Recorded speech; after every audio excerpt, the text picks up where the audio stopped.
Hey there, ladies and gentlemen. Joe Peppe Manuele here. I'm joining you for a preview of week two, Pepe's Parlay versus AI. Today is Thursday, Thursday night football. We've got a doozy. I don't know what the NFL did, but they must have been listening to some folks. The Thursday night games were always real duds. Actually, a really cool play the last couple of years has been to play the under on Thursday night football. We had some really exciting games last week. Really crazy week, actually. Most common bettors got killed. We did not do great, but we didn't do terrible. I'll go through the results with you here in a second. But I could tell you that both Pepe and ChatGPT and Grok got crushed last week, like most bettors, to be fair. We came really, really close on a couple of games. Our OU was off by half a point, but that's all it takes. Those Vegas lines are really, really crisp for this early in the season. But it is what it is. But tonight we have an incredible game. We'll be talking a little bit about it. And my partner in crime and a huge Bills fan, Eric Byrnes, is going to be joining me later in the broadcast. We'll be talking about the play for the Thursday night football game. And we'll start off, though, by talking about how we did last week. So just to recap for everyone who's watching here for the first time, I had a version of my show called Pepe's Parlay that I've been running on No Filter for the last couple of years. Sometimes I bring in a guest. I pick my three favorite games and put them in a parlay. What we're going to do this year is a little bit different. We are not necessarily going to parlay them unless something really jumps out at us. We're going to pick one winner from Thursday Night Football, both on the game against the spread and the over-under. We're going to pick one early Sunday game, one afternoon game, possibly a Sunday Night Football game, and then a Monday Night Football game. So you'll see anywhere between 4 to 5 games, and you'll see us putting 8 to 10 bets. And we're going to compare my picks to Grok and to ChatGPT. Who are now giving you very specific prompts, and you can have some fun with the AI models. We actually have business versions of both, so our models run a little bit faster. You can create some custom prompts. You can basically say to ChatGPT, for example, take injuries into consideration. You can create a bigger weight. Look at the weather in Chicago this week, for example. Which way's the wind blowing? And tell me how that could affect the OU. And it gives you access to that information at your fingertips. So without having to do all of that heavy research. So that's the plan for us for this season. And already off to week number 2. Let's see how we did last week. So week 1 results. I split this up between the against the spread picks, so picking the teams themselves, and picking how we did on the OUs. And you could see right off the top that Grok, ChatGPT, and Pepe, all three of us were 3 out of 5 against the spread for the teams. So we all did a little bit above average. 3 out of 5 is 600. In the betting world, that's absolutely incredible. So I would love to be able to keep a 600 record here. And then if you actually take a look at how we did on the OUs, on the over-unders, Grok got 2 out of 5 right. ChatGPT was 0 for 5, and I got 1 right. So overall, we'll say ChatGPT. I made a mistake there. Grok was actually the winner. A little typo there. Grok had 5 correct picks out of 10, so they're batting 500. If you had listened to Grok, you would have basically lost the juice. ChatGPT had 3 wins against the spread, but 0 OU, 0 for 5, so they were 3 out of 10. And Pepe had 4 bets correct out of 10. So we obviously trying to do a lot better this week, but one thing you might want to do is fade our ability to get the OUs right. We when going back to the picks that we made last week, specifically for me, there's a few games that were just off by half a point here and there. I was shocked by how many points were scored on Thursday and Friday. I was kind of following the Thursday night, Friday night, you're traveling trends. That Philadelphia game was absolutely insane. And then, there's a few things we learned about last week. These young quarterbacks. I mean, we did predict that this bet that we had, or this game that we had between the Colts and the Texans, was going to be the one to watch. Anthony Richardson and C.J. Stroud battling it out. Really impressed with AR. Stroud came out on top. A really, really fun game to watch. And then on the flip side of that, probably the rookie quarterback who had the roughest time. And I say rookie, like year one, year two, I'm putting them in there.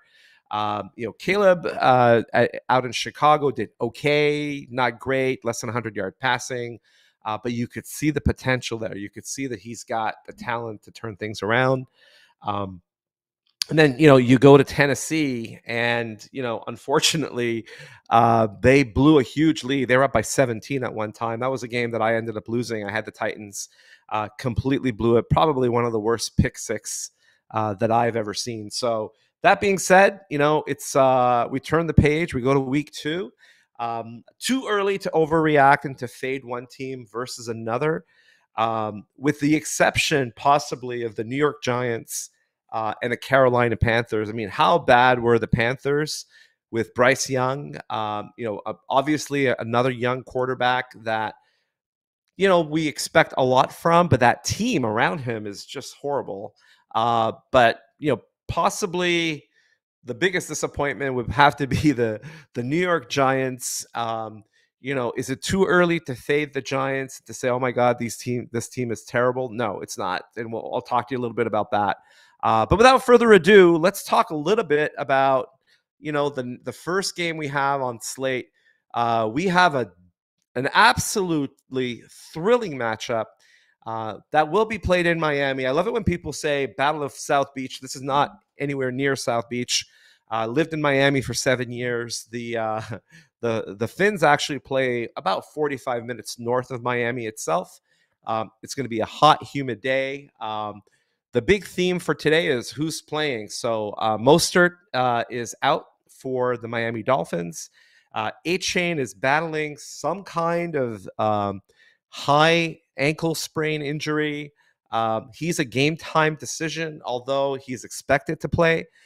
From everything that I've seen until we just jumped onto the stream here myself. We got an interesting matchup. Fins are right now favored by 2.5. The Bills have a bit of a depleted offensive line, so expect some pressure to go up on Josh Allen, Bills quarterback, who's absolutely exceptional last week, scoring 4 touchdowns. I think he ran for 2 and passed for 2. Was the absolute difference maker in a game against Arizona where they gave up way too many points. The Bills came back, though, in the second half. And then you've got an OU of 48.5 as a consequence of that, with the Fins 2.5-point favorites at home, which basically tells you it's a pick 'em matchup. If you look at the history, I mean, I hate betting for my team against the Bills, because the Bills freaking own us. Like, Josh Allen owns us right now, especially in Buffalo. But Tua is something like 1-6 against the Bills in the last 7. They want to get the monkey off their backs. If there's an opportunity for Miami to bounce back against some previous games, some really, really tough losses, especially those games in Buffalo, one of which Byrnesy and I attended. This is it. Like, you actually have a depleted secondary. They've got some holes on their offensive line. You have an ability maybe to contain the run. Josh Allen doesn't have the weapons that he normally had, so you got to worry about, Kincaid obviously on the tight end position. But if you can keep Cook under wraps here, I think the Fins have a chance. So my ultimate rundown here, if we actually go through the AI picks, Grok basically and ChatGPT are both favoring recent history, basically, if you look at the summaries and if you go deeper and say, who's going to win this game and tell me why, both Grok and ChatGPT answer that the Bills own the Fins. Josh Allen's record specifically versus Tua's record. So they both have the Bills. Grok has the Bills in the over, thinking there's going to be a ton of points back and forth. ChatGPT likes the under in this game, thinking that both defenses are better. You'll see a little bit more of containment. Good arguments on both sides. I am, of course, going with my Miami Dolphins. I think the Fins are going to win a close one. I'm a little bit worried about the 2.5, but it's a lot better than 3 or 3.5, which is what we had last week. Fins won by 3. Of course, we missed that opportunity by half a point. But I expect Miami to bounce back versus Buffalo. Both teams won coming from behind. They both teams needed to come through in the second half and in the fourth quarter with big plays. Tyreek Hill, of course, with that 80-yard touchdown pass that basically turned the momentum around. Great defensive play by Miami to recover a fumble in their own end zone. And the very first play after that, from their own 20-yard line, they get an 80-yard touchdown pass to Tyreek Hill. This should be a fun game. So if nothing else, so there's the record, and Byrnes will be on in a little bit, and he'll be, he and I will be talking about. There's another bet we're gonna suggest to you, and it's one that I actually like, and we've actually locked and loaded on this one, which we'll talk about in a short little bit. Let's move on now to the next game, the Sunday game. We have, the aforementioned New York Giants playing on the road against Washington Commanders. I mean, like, this is other than the horrible uniforms that we saw by the Giants, we also saw probably one of the worst performances I've seen in a long, long time. Daniel Jones has actually thrown more passes that have converted into touchdowns to the opposing team than he's thrown for touchdowns since he signed that monster contract, which may go down in history of the NFL as the worst contract anyone has offered to a quarterback. I think he's guaranteed $140 million in this contract or something crazy. So the line on this one is interesting. We have the Giants playing in Washington. The Commanders have a new management team. They've got some really great young talent. I love this Brian Robinson kid at running back, young quarterback, and playing against a completely deflated team. This is a rivalry game, of course. This is probably why the line is as close as it is. Washington is 1.5-point favorite. This is my back up the truck, don't tell the wife, mortgage the house game of the week right here. And both Grok and ChatGPT agree with me. All three of us have Washington. All three of us have the under. Both teams are trying to figure out offensively, how they're going to do things. By the way, hot off the ticker, A-Chain is playing. He's active for tonight's game as expected. Doesn't change the line. I think that line was built in with that, where that expectation was built in. So that being said, Washington in the under is your lock. It's the one consensus game that we have for our week 2 picks, where all three of us, Grok, ChatGPT, and Peppe, agree Washington and the under. Let's move on to Sunday's afternoon game. Look, my hat goes off, and I tip my hats off to Arizona for what they did. Incredible first half against the Buffalo Bills. Caught the Bills a little bit, out of kilter there. Murray was great. They scored a ton of points. Their defense, though, was atrocious. But Arizona goes home hosting a team that I think is going to be sneaky good. So keep an eye on these LA Rams. Big news, of course, with the Rams is that Puka Nacua, who was, one of the most touted rookies, fantasy football legend from last year, is hurt. He's on the, I think he's on the PUP list. He's on the IR for 4 weeks. That opens up the opportunity for someone called Cooper Kupp. And, Kupp was injured last year. People have these short-term memories. 2 years ago, Cooper Kupp is a fantasy football machine. And so I expect that magic. We saw this last week. Cooper Kupp was back to form. The Rams did not miss a beat when Nacua left. I actually think that they go back to a much more traditional offense. They've got a great running game. I personally love the Rams in the over. Grok agrees with me on the Rams pick. Grok believes the under. Think that the running game will be emphasized a little bit more. By the way, Connor was amazing with Arizona. Like when you give Connor the ball inside the 5-yard line, the guy is a touchdown machine. Absolutely love James Conner. But that being said, ChatGPT believes that Arizona is going to control the game, control the clock at home, and they like the Cards and the under. So we have a little bit of a disagreement. Grok and I agree on the Rams. ChatGPT agrees with Grok on the under. I'm going over again for this game. I expect to see some fireworks just because of the fact that Arizona was able to score so many points against the Bills, and the fact that this offense, the Rams feel different to me. This is a team that made the Super Bowl not too long ago. Great coaching staff, really, really great team. The resurgence of Cooper Kupp. I like the Rams and the over in this game. All right, let's keep going here to our next game. The next game is between the Chicago Bears and the Texans. This is going to be our Sunday night football game. So the 3 games we picked, like I said, one early, one afternoon, and the Sunday night football game. Sunday night football is always an entertaining game. It's always there's always a story, obviously, right? People are or the networks want to showcase the talent that the NFL has. Here we have Caleb Williams from the Bears. Like I said, had a very disappointing start, but you could see the potential that he has. And then we have the C.J. Stroud-led Texans. C.J. Stroud is already one of the best quarterbacks in the NFL. He was absolutely dominant. I love the way he took the Texans under his wing. That being said, we have a 6-point favorite at home. So the Vegas is saying you like the Texans, they got to win by a touchdown. I think they are that much better than the Bears. I think the Texans blow out the Bears. I think that the Bears are going to put some points because they're going to go down early. So they're going to have to run the ball, which stops the clock. Or sorry, they have to pass the ball. And you're going to see some of the weapons that the Bears, acquired in the offseason should come into play. Not enough for me to worry about a back-end cover on this.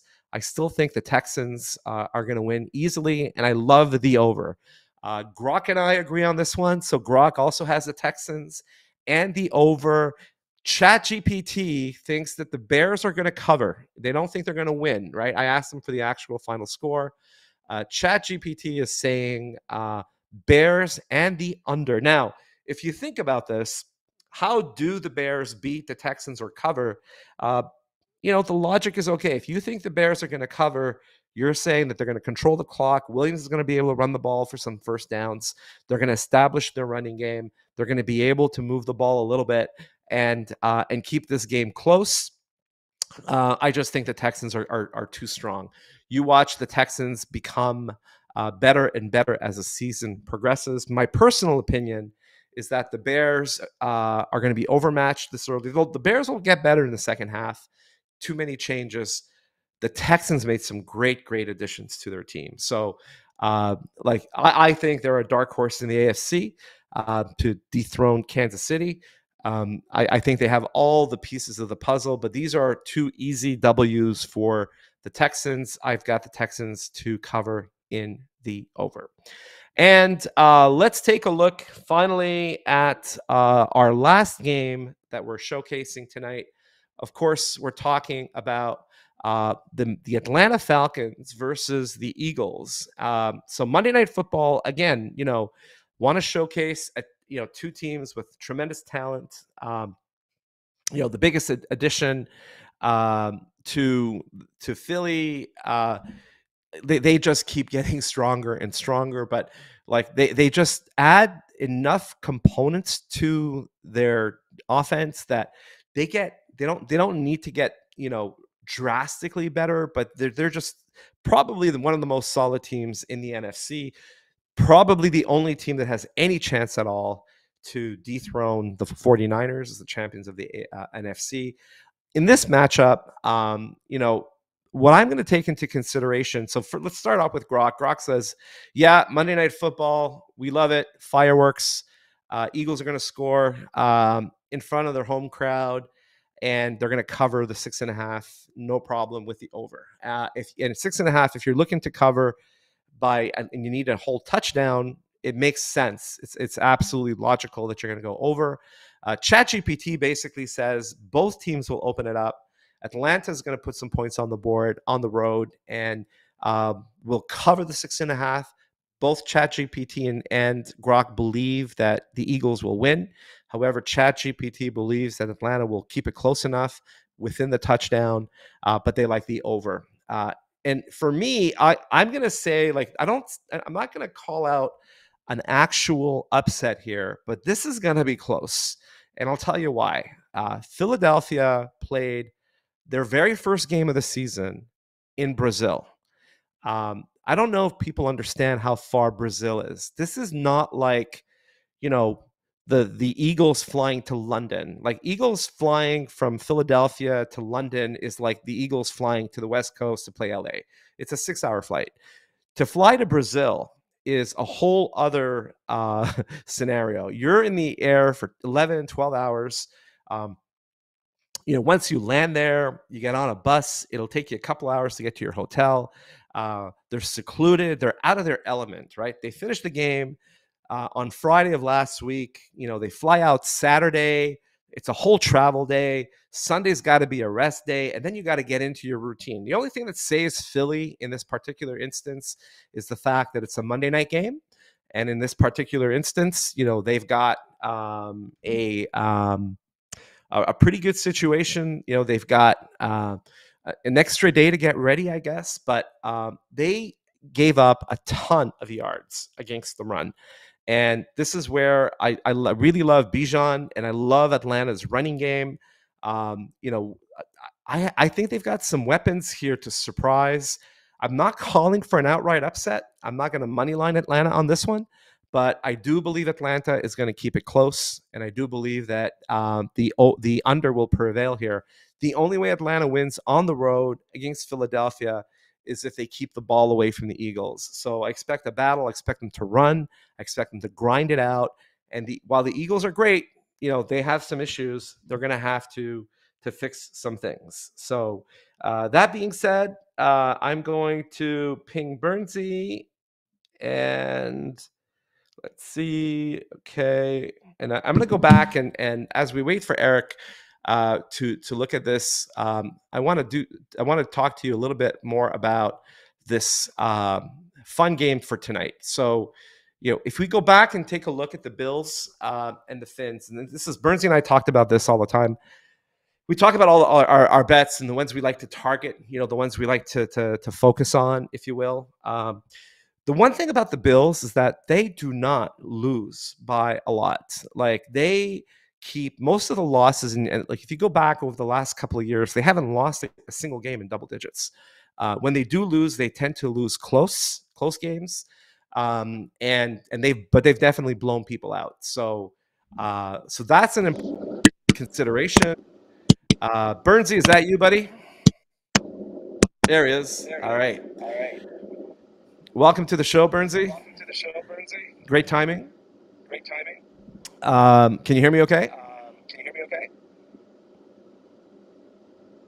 Testing 1 2. All right, as Burnsy gets his audio ready, I'll continue with the thought. You there? Hello? Yo, I got you now. All right, there you go. Perfect. A little static. So The Burnsy, AirPod thing wasn't working. All good. So let me put you up here. Just talking about the picks for this week and getting back to the Miami Buffalo game. Just telling the audience that the Bills just don't lose by double digits. When they do lose, they lose close games. And granted, they lose games that sometimes they should have won, but I can't recall, and I did try to find a little research there. I can't recall the last time the Bills lost by double digits. And so you look at the Bills, who came back last week against Arizona, gave up a ton of points in the first half, but got their act together. Josh Allen carried the team on his shoulders in the second half. It was really impressive. Scored 4 touchdowns, carried 2 in himself. Miami is 2.5-point favorites at home. Josh Allen owns the Fins, absolutely owns them. Tua is 1-6 against the Buffalo Bills. The one victory coming in a close one in Miami. So what do you think? And give me your thoughts on tonight's game. I mean, look, dude, this is a rivalry that obviously has gotten some legs over the past couple of years just because both teams are, relevant. Both teams are winning. You and I were at that snow game a few years ago, and it ended up being a shootout. Miami, I remember, the one thing they did really effectively was run the football. I mean, that was, now we're going back to what, not last December, the December before that, but I there's you nailed it on the head when you said that the Bills just don't get blown out. I mean, that's the fascinating thing. I know you said you saw some numbers earlier about how they hadn't lost by a certain amount of points in X amount of time. Like I can't remember a blowout. I mean, I got to go back to the Tom Brady Patriot days when the Bills were his whipping boy. Other than that, this is a football team that they lose games. Sure, they certainly lose games, and they're not perfect, but they fucking stay in every one of them. And even if they fall behind early, they still have a really good shot of getting back into it. And that's when you have Josh Allen. I mean, that's is he a game changer? I mean, he's a once in a generation quarterback.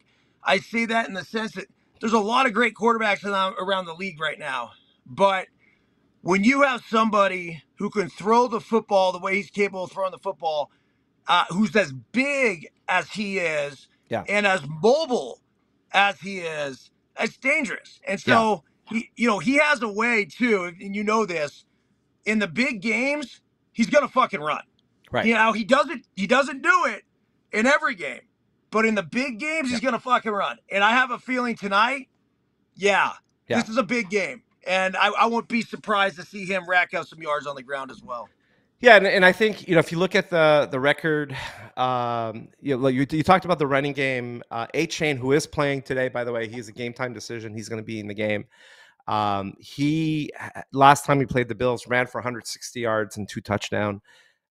He had a pretty slow game last week, but caught like 6 passes. Like he actually scored a touchdown, but like they're throwing the ball. They're throwing little screens at him.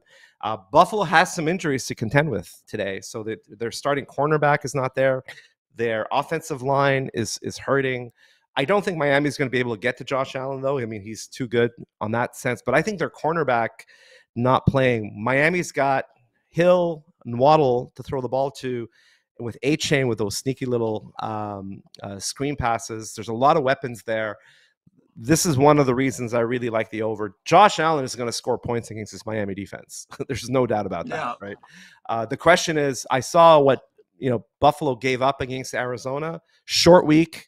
I don't know if they have enough time to adjust and make major changes to their defense. And now you're facing the most explosive offense in the NFL. That over is kind of like a no-brainer. But given the fact what we were saying, 48 points is the OU, and 2.5, so 48.5 and 2.5. What do you think the play is tonight? I don't see a situation where this isn't a 30-28 type of game, right? 30-27, 28-25. I mean, the 48. That's fucking. That's not a lot of points. I mean, the Lions, I think in the first game against the Rams, they were at like 52.5. That was the biggest OU. I like the over. I don't love overs early in the year. I think it takes a minute for these offenses to gel. But this is week 2 now. They had their dry run. This is a team that's used to they're used to playing each other. They're used to beating up on each other. History says, I'd have to go back and look. I don't have it in front of me, but it seems like every time these guys play, it's a relative shootout. So I like the over. I like the Bills. You and I were talking before this. I asked you what the line was. I'm like, is it Buffalo -1, which is what I Yeah, thought, or maybe a pick 'em, and it wasn't. You said yeah, it's Miami -2.5. I'm like, oh fuck, yeah. okay, buy that bitch up to 3, and I'll take that chance every single time. So, Right. um, every year, at least in the past like 5 years or so, Buffalo feels like hey, it's our year, it's our year. Well, you know what? We'll see. I think they definitely have some holes, but if they could get this victory tonight in Miami, it's that'd be huge. And then Yeah, it's a Miami, statement. yeah, Miami. If they, they win this, it's I don't think it's a do or die by any means for either of these teams. I think they're both No, playoff no, it's teams, early in the but season. when it Yeah, but yeah. you know as well as I know, man, it comes down to fucking home field advantage. It's a massive, Well, massive thing in the NFL. And so if either one of these teams can try to wrestle that away from the Chiefs, then they have a chance to go into the Super Bowl. If not, they're probably not going to fucking go.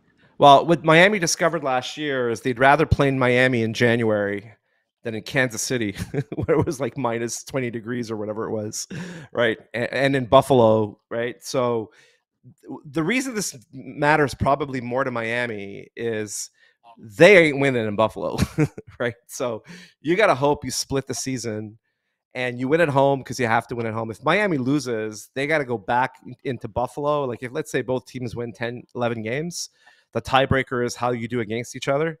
You can't come back from that. So Miami needs to win at home and take care of business here. But I'll tell you, Bernsey, like I like this is actually probably my favorite bet of the week.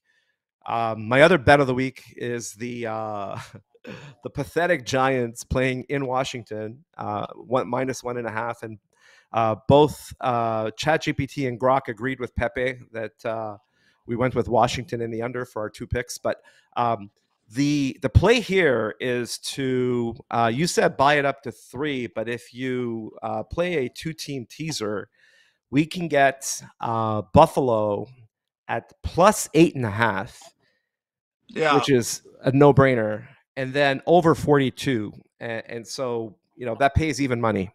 So that's the bet that I'm looking at. I think that's a no-brainer, right? It gives us a little bit of fade. There is a chance Miami wins this game, but I agree with you. It's going to be a 30-27, 32-29 type game if that's the case. I don't see Miami blowing out Buffalo. And on the other side, I can see Buffalo winning this game, right? Like that's not Yeah. crazy, right? It's that like it just Allen doesn't lose to the Dolphins. And then I also agree with you on the points. 42 points, 48 is not a lot. 42 is very reasonable. So yeah, we're gonna tease the Bills and the over 42 with the hope as a Fins fan that we win by 3, and then we're all happy, right? And I think that's threading the needle. I think that's a smart bet. Taking Oh, my hat off, right? now what are the odds though that Tyreek Hill ends up getting arrested on his way to the game again? So Tyreek is on the field. He has not been arrested. There are Miami Dolphins fans who are lined up on the road where Tyreek got arrested and pulled over. Saw one fan with a big sign saying "Fins, slow the fuck down," which I thought was awesome. My personal theory is that they sent an Uber to pick up Hill, so Cheetah doesn't have to drive. Keep the McLaren at home, and we'll put you in a cozy, Toyota, and get a Toyota Prius to drive you to the game with some Venezuelan refugee called Manuel. Like probably $6-7. Everybody's a fucking Uber driver in Miami. And we remove that. I also think that distraction hopefully gets put behind us and people stop talking about that shit, right? And the boys can focus on football. Miami was clearly distracted in the first half last week against Jacksonville, and just you want to focus on what's happening on the field. You don't want to be thinking about anything else at this point. If that wasn't the greatest touchdown celebration I've ever seen, I don't know what is. That was legit. That was legit. I mean, bro, That was legit. we haven't done enough on No Filter to celebrate that touchdown celebration. I know. We'll yeah, we're moving on to week 2 though. So let's see. I'm sure like here's the other thing, man. Tyreek is like he had one big play. He's like, I got to be better, right? And this is a guy who wants to smash NFL records, and he wants to cross that 2,000-yard reception marker. And he was on path, and he missed a couple of games due to a late season injury. He's going to have to do better than what he did. He gets the explosive plays, but he needs these 150 to 180-yard games, and he could do that today. Especially with a banged up, secondary. And the guy that I think is a guy like Tyreek, real quick, is just you got to get the ball in some screens. Get him the ball in open space, right? Absolutely. He's a the playmaker. quick whack, get it to him, let him go. Hopefully, find some room. I mean, he is so electric, but it's Miami's responsibility to make sure he gets the fucking ball too. Yeah, and I think you're going to double team him. You're going to do everything, for the deeper passes. But this is where Waddle can come in, right? Like Waddle is almost as fast, right? And A-Chain, like 3 of the fastest 5 plays in the NFL last year were Tyreek Hill, A-Chain, and Waddle. Like 1, 2, 3. I think Mostert's up there too, right? So we have a freaking track team up there. If you can, you put 2 or 3 guys on Tyreek, that's fine. Then you're not going to be able to cover Waddle one-on-one, and that's the challenge. I think that's the challenge that the Bills have, missing their starting cornerback. So it's going to be interesting, and I think those deep threats will be there. So we'll see. Hot and humid night expected in Miami, and should be fun. Should be a fun night. The question is, are the Dolphins going to come out with the old logo? And why the fuck did they ever switch? I mean, we've had this conversation several times, but that dolphin that you have on your hat right now is not the dolphin I grew up loving. So I can confirm that the Finns will be wearing their retro jerseys tonight. Really? Yes, sir. Yeah, and you'll see the retro logo in the middle of the field as well. Fuck yeah, man. There you go. Wow. I live for that shit. You know me. Yeah, I know you do, bro. Like, okay, so you and I need a bet, bro. Like, we need a little side bet. Like, if the Finns win, you got to do your next daily hustle wearing your duper retro jersey. Yeah, I'll wear my Clayton. Oh, yeah, there you go. I'll wear my Mark Clayton jersey if the Finns win. Okay, perfect. And tomorrow morning's daily hustle, I will wear my Clayton jersey. Excellent. And then if Buffalo wins, I'll do my next week's show wearing a Bills jersey, which I'll have to go out and buy. You don't have a bill. What do we have Bills for you though? I don't have anything Bills. You have anything Bills? No, fuck no. I'm gonna have to bring something down there. Yeah, that's good. Let's do it. Oh man. Yeah, it's not quite a big enough game, but I was gonna say something like, I'll wear a Bills jersey and jump on a table or something in my backyard. But we got to go back. We got to go back to Buffalo. That was too much fun. Yeah, for sure. Yeah, we definitely have to. I mean, and it was actually perfect. Huge snowstorm. Couldn't see 3 feet in front of you. Took us 4 hours to get home. Like, it was perfect. It was awesome. That whole experience was legit. And I got some ribbing, but everyone was cool with me wearing my. I had my Tua jersey on, didn't I? I think it was Tua. Yeah. So, and here's the best part. Yeah. Go ahead, bro. Well, I was just gonna say, real quick question. How has the perception of Tua changed since the Hawk Tua girl actually became infamous? Yeah, I don't know. I'm